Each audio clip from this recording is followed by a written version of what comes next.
Remnant 2's The Awakened King DLC has been out for a week now, and after tens of hours of playtime, here is my opinion on the DLC and whether it's worth a try. For those who are new to Remnant 2 and aren't familiar with the game, Remnant 2 is a sequel to the successful Remnant from the Ashes. It's a third-person Souls-like shooter set in a procedurally generated world.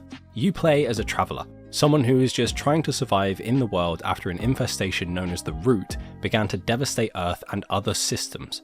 Through the use of the World Stones, you traverse different realities and worlds in an attempt to end the Root infestation. The Awakened King DLC is an addition to the main game that can appear in place of the other two world formats for Le Somme.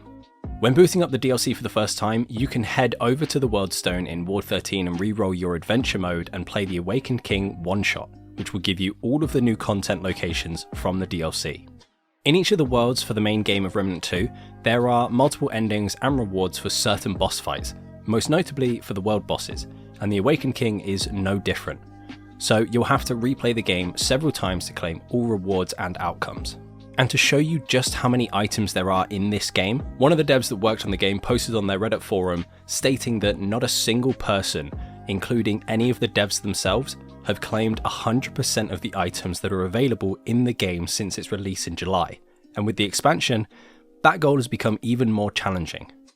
There are a vast array of items that have been added into this DLC, with 2 new long guns, 3 new melee weapons, 2 new relics, new weapon mods, and a whole host of new rings, amulets, and mutators. Now these numbers are just from the items that I've currently come across, but there could be more weapons that we're unaware of, and there are definitely more rings and amulets that I myself am yet to acquire. Whilst a lot of these items are only obtainable in the new DLC areas, there are also a set of new items that the devs added to the rest of the areas in the base game. And don't quote me on this, but I'm pretty sure that all of these items that have been added to the areas outside of the DLC have been added as a free update for all players who don't own the Awakened King. On top of all these new items added into the game, we also have the new Ritualist Archetype, along with 2 new armour sets. Although there could be more armour sets that we're currently unaware of, who knows? This game's full of so many items. The Ritualist Archetype very quickly became one of my favourite archetypes to use in the entire game. Whether I'm applying status effects on the enemy before casting a spell that deals high damage, or I'm casting a massive AoE that applies all status effects to any targets caught inside, or I'm slowly losing my health with lifesteal as I push out copious amounts of damage. The Ritualist Archetype is an absolute blast and so fun to mess around with. I've made an extremely fun and very powerful build with the new archetype and should have a video on that coming out soon, so make sure to sub to the channel so you don't miss it. Along with all of these new additions, we of course get the new Forlorn Coast area of Le Somme, with a cluster of new dungeons and bosses, unique dialogue from both new and old characters, alongside a whole host of new quests to complete. The new Forlorn Coast starting location can be accessed with all the new content through the Adventure Mode tab at the World Stone in Ward 13. Once you complete the story for the first time, you can head back to the World Stone in Ward 13 and re-roll the Awakened King story, this time throwing it into the procedural generation system, which will randomize all the dungeons throughout the map. Alternatively, you can also head into the Forlorn Coast area of Le Somme through the main campaign when you re-roll, as Forlorn Coast has been added to the map rotation provided that you own the DLC. The boss fights in the DLC felt unique to me. They added a variety of new mechanics into the mix and provided a very enjoyable yet challenging experience. One of the things I love about this game is the variety that is produced, and this DLC was no different. There have been times where I'm in the middle of a boss fight and I'm dodging all of the boss's attacks, thinking I know all their moves and their patterns, and then suddenly I'm hit by a move that I haven't seen before and wasn't anticipating. And this is something that I think adds to the excitement of the game, and especially to the DLC. Now the map of the Forlorn Coast itself looks very daunting. It has a lot of different pathways that you can go down along with multiple levels to traverse. However, I found that after a few times of running through the area, it becomes a lot more readable and easy to navigate, so just take your time with it. Now, I'm currently on my 10th run of the DLC and I'm still massively enjoying it, but as much as I enjoy the game and the DLC, I can't pretend that there haven't been any issues at all. Now, a lot of these issues are currently being addressed by the dev team, and they're working diligently to try and resolve the issues as quickly as possible. Now, a lot of people would turn around and say that these things should have been fixed and sorted out before release, but they don't fully understand how challenging it actually is to ensure that there are zero bugs with a game like this. So I just want to take a minute to talk about that. If you're not fussed about this, then there are chapter marks in the video so you can skip to the next section. Now, I studied game design and development for 2 years, and whilst I didn't use the same software and systems that these devs use, I still understand the difficulties and complexities of making a game, especially ones like Remnant 2. I also just want to quickly preface that Gunfire Games only has between 51 and 200 employees, whereas games like Halo Infinite or Call of Duty have thousands of employees working on their games, so just bear that in mind. As I mentioned before, Remnant 2 is a procedurally generated world, which means that no two runs are completely identical. Both the layout of the overworld and the layout of the dungeons are procedurally made, so when the devs create new areas in the game, they not only have to design the area and work out the spawn placements for enemies and items, but they also have to figure out how to fit them together with all the other areas in the game.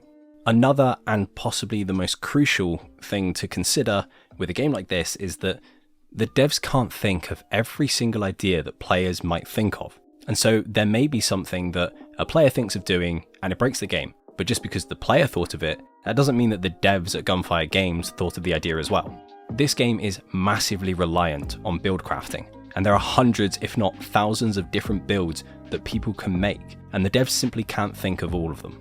This is why we have live service games like this, so that when an update is pushed out onto the servers, the devs can see what issues need to be fixed as players discover them, and Gunfire Games are very diligent with fixing issues.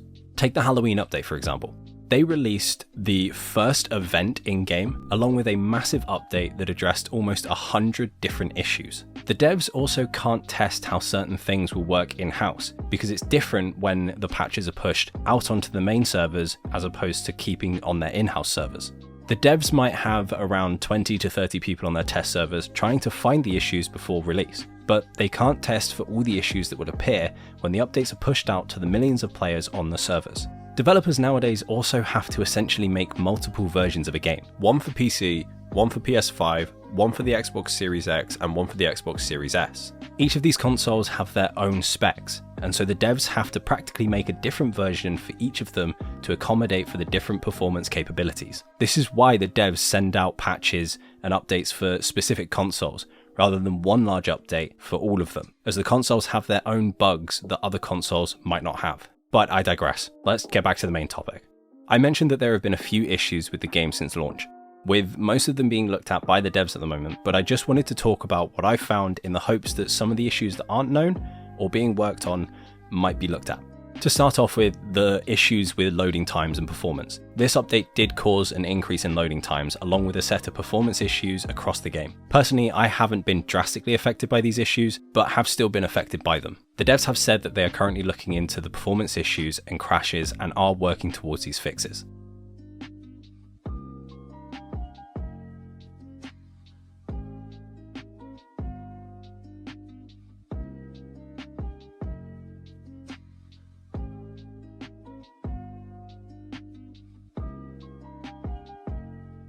The next issue that has already been addressed by the devs was the insane damage output that the new enemies, known as the Forgotten, would cause to players, with some attacks two-shotting or even one-shotting you, even on the lower difficulties. But as I said, this is currently being addressed.